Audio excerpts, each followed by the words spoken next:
Hey Gary, I'm so glad you're here. Thanks, Lou. Tell me a little bit more about what you're trying to get out of today's session and how I can help you. Um, the last time we talked, you had talked about your kind of gentle stretching and exercise for old fat guys, and that just kind of, hit something with me. Right? Every time someone has suggested exercise, and obviously I need it, um, the exercise program they've given me has been just too robust for me even to carry on with. And so, I do it for a couple of days and then figure I'm more sore now than I was when I started, and that's not the purpose of this. So I decided to quit. So when you and I were talking, you came up with an idea that sounded reasonable, sounded like something I would carry out with, and obviously I need it. So here I am. Great. Yeah, that's exactly what I was thinking. You're a really good example for what I notice happens often. People go to try to get some advice, try to get more active, and then, especially in cases where there is chronic pain or recurring pain, often the attempts at the first few workouts are triggering the pain. Everything feels worse. In addition, you have all the usual muscle soreness, and then you feel like, okay, this is only creating more problems than it's solving, so you're going to stop. And you Hmm. don't really know how to get started in very small steps, right? Is that the Right. problem? That's right. Yeah, Yeah. yeah. So, do you remember a few of the programs that you have tried? I don't remember them by name. Sure. I mean, I went to a YMCA Yeah, down in Lake Wales, and they had a senior stretching program that was part of the Silver Sneakers program. I've tried working on treadmills and stuff, but I right. get bored real easy, Yeah. and taking long walks and walking on treadmills just has no interest for me at all. Yeah, I think you mentioned also that when you're walking for too long, you start to have pain. Yeah, I've got pain in my ankles, pain in my knees, pain in my back, pain in my Yeah, hips. I broke my back when I was younger. right. I have a compression fracture of two vertebrae. Yeah. And so that has offset a lot of what I can do. And because of that, I walk funny and I've got bad knees. So, Hmm. So walking on the treadmill as a regular exercise program, even if you did enjoy it, would probably not be right. sustainable. Yeah. Yeah. Yeah. Okay. Yeah. So we need to figure out how to get you started, especially how we build the strength that you can sustain more exercise in the long run, Right. so that in the beginning we just set up tiny little steps. Yeah. And Okay. like I said the other day, one of the things I would like to do is get more flexibility and do more stretching.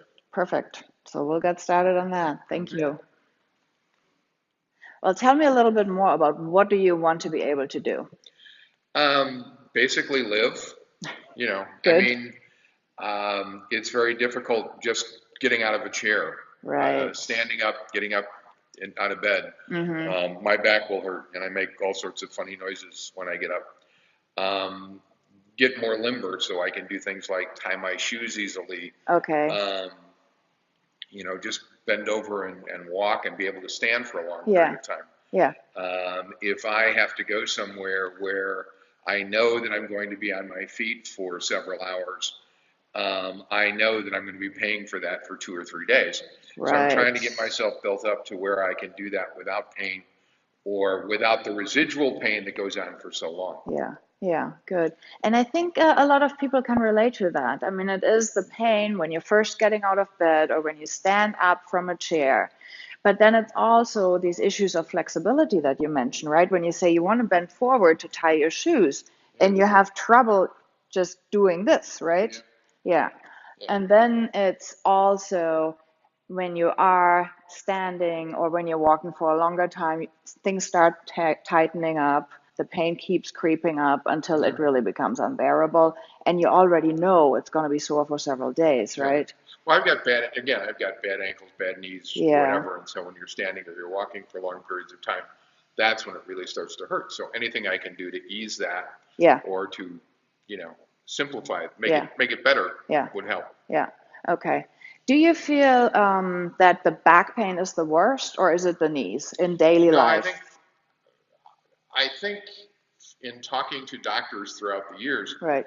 the back has more or less instigated everything. Uh-huh. I mean, I did have an injury to my knees, but you know, but the back kind of adjusting for the fact that my back was bad Yeah. caused me to walk differently, and which caused different pain on different knees, different Yeah. joints and things. You'd know that better than I would. But it just trying to adapt to what I can do and what I can't do um, has caused other things to progressively get worse. Right, you get these patterns of compensation built up on the original injury. And I think in your case, you said that the back injury happened when you were in your 20s? Back injury happened when I was in my 20s. Yeah. I compressed two vertebrae, Mm-hmm. and the doctor told me at the time when they were asking for some kind of prognosis, he's like, I don't know. Yeah. And he said, you could live forever, live to be 90 Right. and not have a problem, or tomorrow you could bend over and pick up a pair of gym shoes Yeah. and one of the discs could go out and you could be paralyzed. Yeah. So while the back pain is a blessing, Yeah. because I still feel and Right. I can still stand and still walk, it's great. But yet I would like to be able to mitigate it somewhat and try to figure out a better way to live. Sure. So I just want to watch the movement patterns a little bit. If you can just walk straight ahead to the beginning of that hallway and back to me, and you just keep doing that a few times. Okay.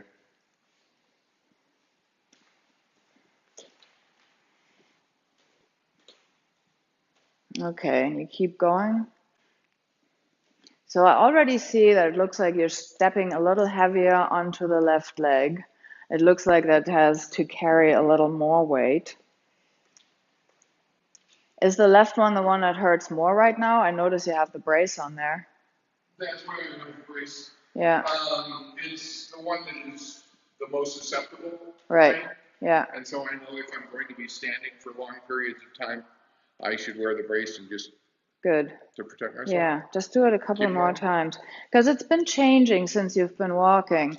It looks like there is still this tendency that the left leg wants to catch more of your weight, but the more often you're doing it, the more the right one is stepping in. So it seems like you already have the habit of shifting back and forth, probably based on where you have more pain, where you want to avoid the pressure a little bit Well, more. normally I wear gym shoes or tennis Mm-hmm. shoes, Sure. and I have insoles in them, Right. special insoles. Right. So that helps to balance and keep things normal. Yeah. But obviously in here we can't. So Yeah. Is it hurting the knees right now?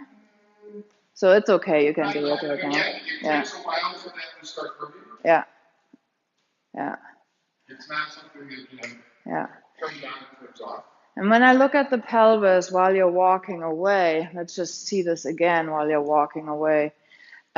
I see that there is more movement through the left side where we see like a nice transition of how the leg gets into the pelvic area. There's a nice little swing. It looks like there's better transmission of the movement. While as on the right leg, it almost looks like the leg binds to the pelvis and the movement kind of stops in there. And then there is like almost a little bit of cramping that we see in the area right above the hip. So I would think, based on that, that probably the problem started on the right side of your back, and that then you have all these compensatory patterns that we were talking about. That's how it looks to me right now. Well, that's really insightful because I know when I get up, like Yeah. I said, just getting up out of bed or sitting up, I've got a really bad pain in my right side of Okay. my back. Yeah, so that, So yeah, if you just it's turn a little bit, what I was seeing, and it always sounds odd that I can see through clothes. Of course, I can't see through clothes. I just see how the folds are moving. And it really was like, this constriction around this area where I feel like, this is pulled, this is tight. And then you have to move the leg only underneath the pelvis. And it just leads to more muscle tension. And that might also contribute to some of the pressure on the knees. So overall, we can't really know how you would be walking if you weren't constrained by the pain and by the tension. I'll just walk a little bit and show you what I see. So what I see is a little bit of, swinging side to side with your whole upper body. And this is totally exaggerated. But the tendency is that instead of having this contralateral twist in your spine that we like to see in natural walking. Instead of that, you pretty much just lean side to side while your whole spine stays like one rod. Hmm. The problem with that in the long run, for the longevity of the discs, is that if there's not enough movement, the synovial fluid is pretty much just being compressed between the vertebrae, and the disc doesn't really get enough hydration. So, for that reason, I always look at the movement of the spine because there we can just keep the discs hydrated if this fluid is being moved around. That's the case in all the joints. That's always really good to know. And you don't need stretches for it. You really just need to move the joint through the range of motion. So in the hip joint, in the knee joint, wherever you have a joint, it needs that fluid to move around because otherwise the cartilage is going to just degenerate faster. So, a good thing to do just before getting out of bed in the morning for all the joints is to just rotate the hips a little bit, move the knees a little bit, move the ankles a little bit, because you were saying you have problems with all of them.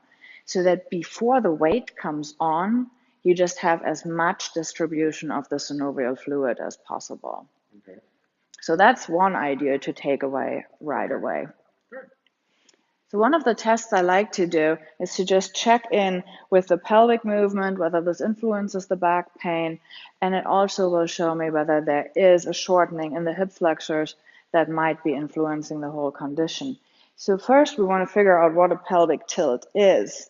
So the idea is that you pull the pubic bone towards your navel, so you're kind of making this stretch here smaller, and at the same time, it's like you imagine you have a tail, you want to drop that tail down longer. So you see what this does in my low back, right? It just lengthens this area. There's naturally a curve in here, and we want to just lengthen this by tilting the pelvis this way. So just try doing that movement. Bending the knees a little bit usually makes that easier. Yeah. And you want to try to keep your, yes. Okay, now you're getting it. Good. Good. Yeah. Okay. So try to stay still with your upper back. Bend the knees a little bit. Okay, and yes. So you see you're trying to bend backwards a little bit. You're kind of tilting more in your low back, but you have a bit of this movement, you're already getting it. Yeah. Okay. We notice there's still a dip in here. It might be that the hip flexors are a little bit short. Okay, you can stop. Thank you. But also, I think there's a just problem with general awareness of what's going on in your back because you haven't been doing a lot of exercise. You're not somebody who does yoga every week. And for you, the way that your brain maps your spine is as if there are maybe three joints in the whole spine instead of 26 that you can move separately. So over time, I like people to learn to move more parts with more precision.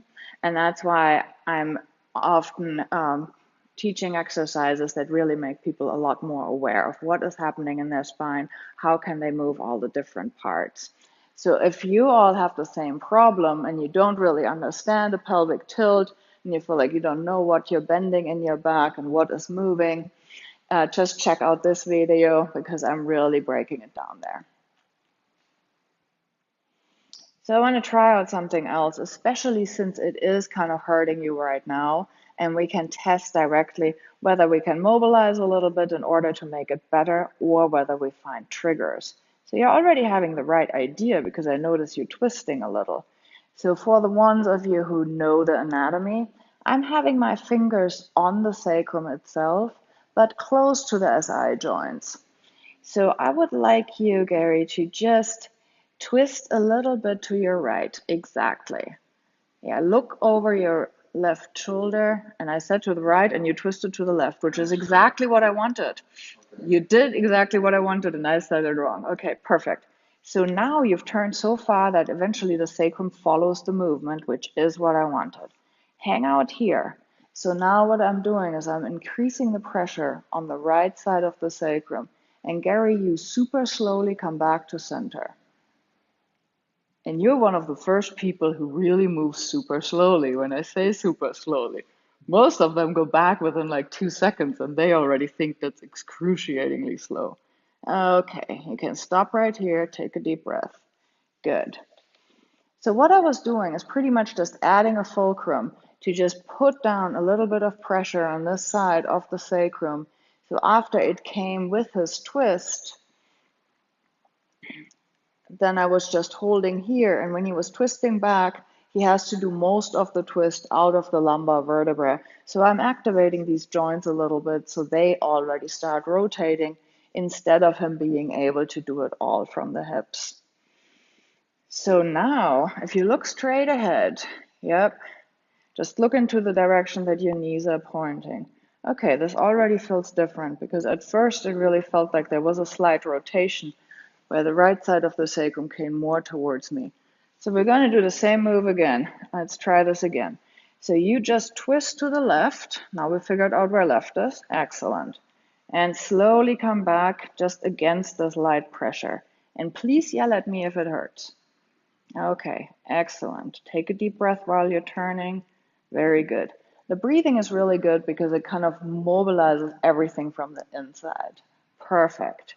Now it felt like it was already a lot easier to keep the sacrum in place, and it almost feels even now. So that's interesting. Now, now it's getting really interesting because now I want you to stand up and see whether there's any difference to otherwise when you're standing up. Just move around a little bit, wiggle a little bit. It's about the same. Okay. Obviously we haven't done a ton, so Yeah. I wouldn't expect any major. No, but this is always an interesting test because in some people this does make a Yeah. difference. So what I was doing right now was a little bit of evaluation, but sometimes it can be a treatment. There are some people, they get up and the pain has diminished a lot just because of getting a bit of movement into this area that wasn't moving before. Now, what we learned in you is that your problem is not that you're not mobile enough in there, because it was relatively easy to just get these joints to move while you were twisting and then to just hold the sacrum a little bit. So the lumbars had to move a little bit more, and all that happened relatively easily, and it made no difference whatsoever to your pain. So we know the problem is not that they're not moving, and making them move doesn't really help. So at least we have a bit of an idea of what's not going to work, but we also know that you can move these vertebrae. So it's only about making you a little bit more aware. So the thing that I said about, moving all the joints before you put weight on, you can use that when you're lying in bed before you get up to just pull the knees in, roll a little side to side, do these light twists. So you're moving your spine before you stand up. Good idea. Thank you. Thank you. Now there's another little thing I love to try out. So Gary, okay, you did a perfect pelvic tilt in the other direction. Now just bend forward a little bit. Yes, and a little bit more and a little bit more. Exactly. Don't go so far that it hurts and you can catch yourself with your hands on your knees. Okay, good. A little bit further. Perfect. Stop right here. Yeah. So all I'm doing is I have my fingertips on top of the sacrum and I'm pushing down, and it's not like pushing into the sacrum. I'm pretty much just pushing on the superficial fascia, and it's like pushing bubbles away from under a bumper sticker. So the idea really is that you want to mobilize the superficial fascia on top of the sacrum. In some cases, that can really free up superficial nerves, and freeing those up for some people gives relief with the pain that is right on the sacrum. So it's always worth a try, and we're going to see whether it did anything in this case or not. Okay, if you bend forward a little bit more, then it's like you're pulling the tissue out from under my fingers. Good. Okay, stop right here. Did this hurt when you were going forward? A little bit. Okay. Just stand up, wiggle around a little bit, see if that caused any difference. Yeah, a little better. It does? That's amazing. I didn't actually expect that. Yeah, it does. It feels a little bit better. Good. Yeah. So this is a good little thing to try out, because if you have back pain that's right on the sacrum, on this broad bone here, you can even do this for yourself, and I'm going to show you how. So just sitting on a chair, like we just did. If you're flexible enough in your arms to bring them behind you and just touch this big, broad bone that is right underneath the spine, and then you just push down, having your fingers kind of flat, so you don't want to push straight against the bone. You just push down along the bone. And it's like you want to smooth out the skin on top of it. But even if you just do that, like a few strokes down, and you can, while you're doing that, bend gently forward. Even if you just hold your fingers, you feel how the bending forward moves the fascia from under your fingers. So that's something for you to try out. Probably also in the morning when you get out of bed, you feel really stiff. So you already did a few of those twists, but then you have a seat and you just try that out to just rub it out a little bit for you and to mobilize these areas. Okay. So cool. We have already a few strategies. There we go. That's great. Thank you. So since you wanted to start stretching, I find it important to do a true hamstring stretch. So get the idea that, we're trying to lengthen the muscle that starts from the bottom of the sit bone and goes kind of underneath the knee. So that is the one that you often feel when you're bending forward. That's also what you see in so many stretching instructions where people are pretty much just pushing their nose into their knees and doing all kinds of impossible things. In order to truly stretch that muscle, it's important that you go forward with a flat back. So you want to imagine that you're really hinging at the hip. So it's as if you fold yourself forward and you don't move your back at all.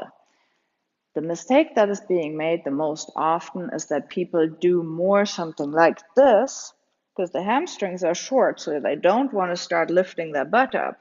They just pull on their back, and in some cases, they really cause problems with their back because they're pulling so hard and they don't truly get the stretch for the back of the legs.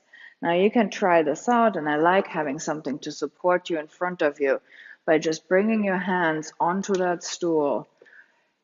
And then you can just start bending the knees a little bit, give yourself some slack, come forward as far as you need to feel a pull in here. If you don't feel a pull, you're more flexible than I'm thinking, and then you can straighten the knees and try that out. If you feel a pull around here, then you know you got enough. You feel that? Okay, good. Now we're trying this out again and really practice a flat back. So you want to keep your back exactly the way it is here. Yeah, and you move it all forward without bending at all. Okay, now you started bending forward a little from here. You can stay where you are, but just try to pull your chest forward as if I have a string here. Okay. Yes, exactly. That's the movement. Did you feel that pulling a little bit more in your legs? Then you know you're really getting the hamstring stretch. You can also try to just push your butt backwards a little bit. That way you're also getting more of a stretch, right? Okay, good. So you come back up carefully. Yep. Wiggle around a little bit. Check if everything is okay. Did that cause any kind of discomfort in the usual back pain? In the back pain, yeah. Not in the hamstrings, but more in the back. Okay. In the back and yeah, yeah. Okay. So, I mean, that shows us that the problem you're getting when you're getting into stretches is not that your muscles are too short. It is actually something that is going on in your back. Okay. And so the back problem, I think, is not going to get improved by hamstring stretches because just the movements were already causing so much irritation before you even got into a deep stretch. People who really are way too inflexible, I mean, even if they just do this little bit that we did, they already feel like a really sharp, well, sometimes even a pain, but a lot of tension in the back of the leg, and they can't go any further, which is usually while they're doing this kind of thing, and they just bend their back instead of lengthening in the leg. So we already know a little bit more. We know that hamstring stretches are probably not what you need in order to improve your back. One of the classic stretches that is often being shown for people with low back pain is what they call a figure 4 stretch, because it's like your legs are making the figure 4. Now, in your case, if you're really not flexible, this is probably hard to do, so we can work on little modifications. But just try how far you can go. Just see if you can get your, oh my, that easy. I thought you weren't flexible. I don't know if I'd call that easy, but That is okay. amazing. I No, don't know. lots of people can't do that at all. That is really impressive. How is it when you can do it on the other side too? That's how I Okay. tie my shoes. Now, there are tons of people for whom this is impossible. And they might be watching and saying, like, oh, I wish I was as flexible as Gary. Seriously. So, this is really interesting. Okay. Now, when you do that, do you feel a pull in the outer hip or like in the low back in your upper butt area? Yeah. Yeah, okay. So, you feel that pulling there.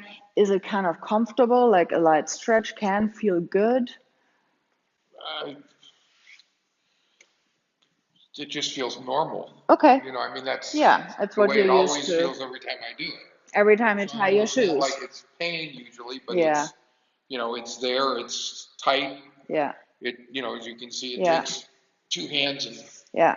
to get into that position. Right. So this is something good for you to play around with, especially since it's relatively easy for you, particularly when you're sitting on something that is higher than your knees, Okay. because you're going to get a sharper stretch the lower you are. Okay. So sit So on when you're something sitting higher on a than my. higher stool, like this one is, it's a little bit higher than this one, then it's easier for you because your legs are Okay. longer, you kind of more um, Okay. at a lower level in here. But if you're really on a low stool, then the knee relatively comes closer to you and you get a sharper stretch in here. So if you want more, you always try to bring this knee higher, closer to you, and you can also bend forward with a flat back, and then you really feel a sharp pull in there. Now, these types of stretches are often recommended for sciatica, piriformis syndrome. I want to give a word of caution. A lot of people have learned those, a lot of people have been doing them over and over again. People who are really flexible, if that is super easy for them and they're already here and they bend forward. I mean, if you're here with a flat back, this is not what you need when you have sciatica. If this is so easy for you, it's actually possible that the problems in the back are not coming from tight muscles, but from loose ligaments. So the problem really is that if people are very flexible and they do stretches over and over again, they don't really stretch that muscle anymore. That muscle is already so long, they're stretching the ligament. And the ligament should not be stretched at all. The ligament gives the joint stability. So there are people who have been overstretching because they so often heard the advice like you have to stretch more, you have to stretch more. In your case, you can stretch this a little bit, but you don't need much because this flexibility is already functional, and I'm really glad you have it. So we already learned a little bit more. What I think in your case is going to be the most important is to just build muscle to support the area. So now we've switched the chairs around because I wanted to give you the lower one. We're going to start getting into strength exercises. And one of the easiest for people who really haven't done much for a long time is to just learn to sit down and stand up without any support. So now in the beginning, you probably use your hands to help yourself a little, or you use your hands at the back of the chair or something like that. But I want to see how you're doing it first, and then we can work on more details. So just show what you're doing when you sit down and when you stand up again. Okay. So this makes it hard on you because there are no sides. Just Yeah, not sure where I'm right. supposed to be. Okay. Okay. So that looked good. Yeah. Good. Okay. So you're using a little bit of support by putting your hands on your knees. Try this out again, and I really love how your knees are pointing in the same direction as your toes are pointing. That's important, and you're doing that already correctly. So that's like one of the things when we're working with squats in general, we want to make sure that we don't have the feet pointing out and the knees pointing in, or the other way around. We want to make sure that they're tracking in the same direction. You're doing that beautifully. I also like what I saw that you really put equal weight in both your feet. So there's not much shifting from side to side like I see in some people. Just do this again. Just stand up. Excellent. And sit down very slowly. Oh, wow. Good. Did anything hurt? Back a little bit. Okay. Back, stretch Yeah. right side of the back. Yeah. So that's the usual kind of discomfort that you get when sitting down and standing up. Yep. Okay. So try that again and really use the support on your legs a little bit more. Yeah. Does that help with the pain? Yes. Okay, excellent. So I would say try to do that at home just during the day, just twice. See that you don't trigger the back pain. And the exercise is going to be for you to figure out how can I do this without the back spasming again. Because I think what's happening in there is that there's one or two of the muscles in that area, in like the right low back. And when you're adding any kind of balancing act, anything that gets strenuous, that clamps down and that might be irritating the nerve. So you can make it your practice to figure out, okay, can I do this without triggering this? And what you need there is just to put a little more mindfulness to it. What we often do when we have a chronic pain problem is that we're just trying to avoid it so much that we block it out. And so whenever we do something uncomfortable, like standing up, you just don't even want to think about your back. You just want to get it over with as fast as possible. But what actually happens is that, you just try to get out of the chair and ignore your back, and then you're always triggering that old injury again. So if you really put your mind to it and think about, okay, how can I do this slowly? How can I support myself well? How can I do this like Lou was saying, the feet are pointing in the same direction as the knees. I push evenly into both feet and stand up. And just make that the exercise. So if you just do that 3 times a day, twice in a row, then this is already an exercise program. I know this sounds silly. It sounds like way too little, but this is exactly why people so often start exercising and they do so much more than they used to. And they're not working on good alignment, but they just try to do all these exercises that take like half an hour and it completely overwhelms them. And it triggers all these old injuries. The body's trying to protect itself against this unusual influence, and that's why they're hurting so much more. So it really makes sense to start with something very little. So just try to get in and out of the chair Mm-hmm. 3 times, Mm-hmm. twice a 3 times a day, twice in a row. If that is super easy and you feel like, okay, you've been doing that for 2 days, nothing gets sore, everything's fine, then you do it 3 or 4 times in a row. Okay. Okay, just to sum up what we found today. First of all, I think you don't need stretches all that much. Okay. I think what we found was when you're trying to stretch, it's not so much that you're getting into the actual stretch and that you're so tight that you really need to work on flexibility. I think what we notice is that very fast your back starts spasming again. And so we want to just strengthen the muscles that support you. We start from the legs, and we want to just get a little bit more movement into the joints in general. So what we were talking about before, just in order to spread the synovial fluid around, which is on the inside of all the joints and is what's actually giving nutrition to the cartilage inside the joint. That fluid, you want to spin it around a little bit. That's pretty much as if you're, stirring sugar into your coffee. You want to move it around so that it's evenly everywhere. When you're waking up in the morning, just do a few turns with your ankles, move the knees a little bit, rotate the hips a little bit. So it's really just getting a bit of movement into the joints before you start putting weight on. Particularly for your back, you can just do a few twists, either sitting up already, but I would really recommend while you're still lying on your back, just bring the legs from side to side a little bit to get this rotation onto your spine. We have noticed that your spine can freely rotate. So there's not a problem in there. It's not like it's so stiff when you're walking because it can't move, but because of the habit that you developed in order to avoid some of the pain. So this is your program for today right now, that you just keep in mind before you stand up, even when you were just sitting in a chair, move around a little, twist around a little, especially when you're getting out of bed. And then you add this light strength training that we were working on with just sitting down, getting up out of a chair. Now in the beginning, support yourself with your hands. But if you can figure it out how you're not triggering the back pain, then you can start leaving one hand off, leaving the other hand off. And just do a few experiments. Be super gentle with yourself. Because when we're trying any kind of a new program, we want to make sure that your body isn't yelling like, oh, there might be danger. You want your body to be almost a little bit bored with it. Okay. Good. Thank you so much, Gary. You're welcome. Thank you.